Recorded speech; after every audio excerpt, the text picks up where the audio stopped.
Hello?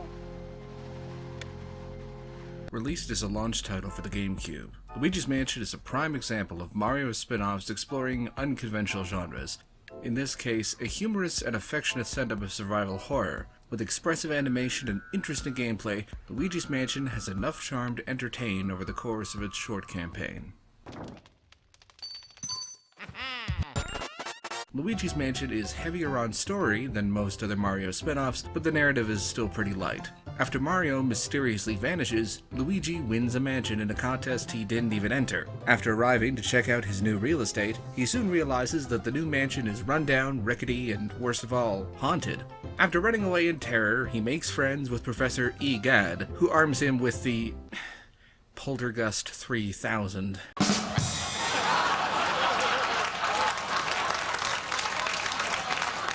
Allowing Luigi to rid his mansion of its ghost problem by sucking up the ghosts and turning them into paintings. Oh, and, saving his brother. It ain't Shakespeare, but it gets the job done.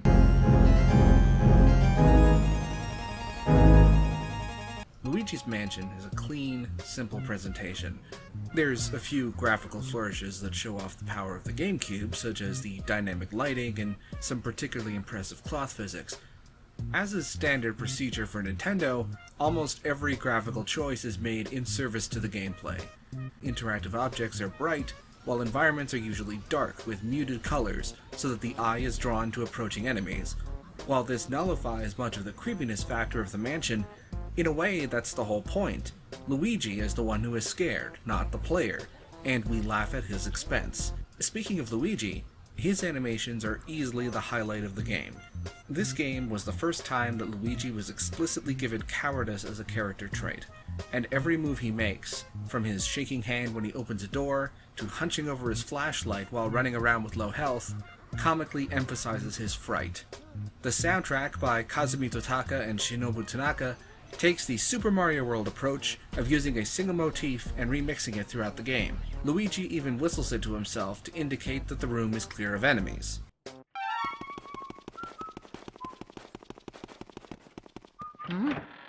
Officially, Luigi's Mansion is an action-adventure title, but its gameplay is a simplified version of the trapped-in-a-house survival horror tropes seen in games like Alone in the Dark, Resident Evil, and Clock Tower.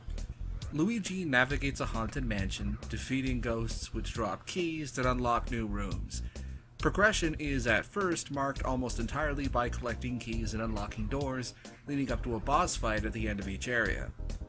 The game also tries to find a happy compromise between the tense gameplay limitations of survival horror and outright frustration. Health is a constant issue, but every piece of furniture in the game has a small chance of dropping a heart for a precious 10 HP, which can help Luigi survive just a bit further, and the player is encouraged to search nooks and crannies whenever possible. Another good example is the save system. Rather than having typewriters and limited ink ribbons like in Resident Evil, the player instead saves their game by talking to toads throughout the mansion, with the trade-off that they always restart the game in the foyer on the first floor. The ghosts that prowl the mansion can only be defeated by capturing them with the Poltergust, and it's these frantic battles that make up the majority of the gameplay. Capturing a ghost usually only takes a few seconds, but the visual design, the music, and the wild analog stick-based controls make the experience feel unbelievably frantic, like trying to tame a wild bull. The boxing bell ding when Luigi's flashlight shines on a ghost's heart never gets old. I also appreciate how the game encourages the player to turn the tables on the ghost's jump scares by turning off Luigi's flashlight and shining it as close to the ghost's faces as possible, which stuns them for longer. Occasionally, the player runs into special portrait ghosts, who are essentially mini-bosses. These encounters are easily the best part of the game, as they require lateral thinking and an extra puzzle to even make them vulnerable to the Poltergust, let alone capture them.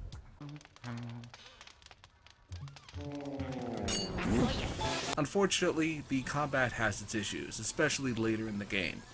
The analog stick-based combat can sometimes fail to respond properly, especially when attempting to capture multiple ghosts.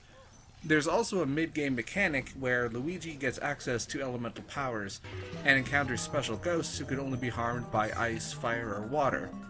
However, the rock, paper, scissors gimmick is made tedious and frustrating because it's only possible to hold one element at a time, and the player is required to memorize the respawn locations for each element throughout the mansion. Not even the in-game map tells you where everything is. I also found that towards the end of the game, during the blackout in Area 4, there was far too much backtracking, and the enemy rush style fight against Vincent Van Gogh felt disappointing after the 3 proper boss fights before him. Despite some pacing issues toward the end of the game and a pretty bad final boss, which I won't spoil, my experience with Luigi's Mansion was a good one. It's hardly a survival horror masterpiece, but it's a fun little romp that's worth the investment for any GameCube owner. Luigi's Mansion gets 4 ghost paintings out of 5. So, have you played Luigi's Mansion? And if so, what did you think of it? Make sure to drop a comment below, and don't forget to leave feedback, subscribe to my channel, and if you're feeling really generous, why not contribute to my Patreon page? Join me next time, where we'll be checking back in with Jackie Estacado. See you later, folks.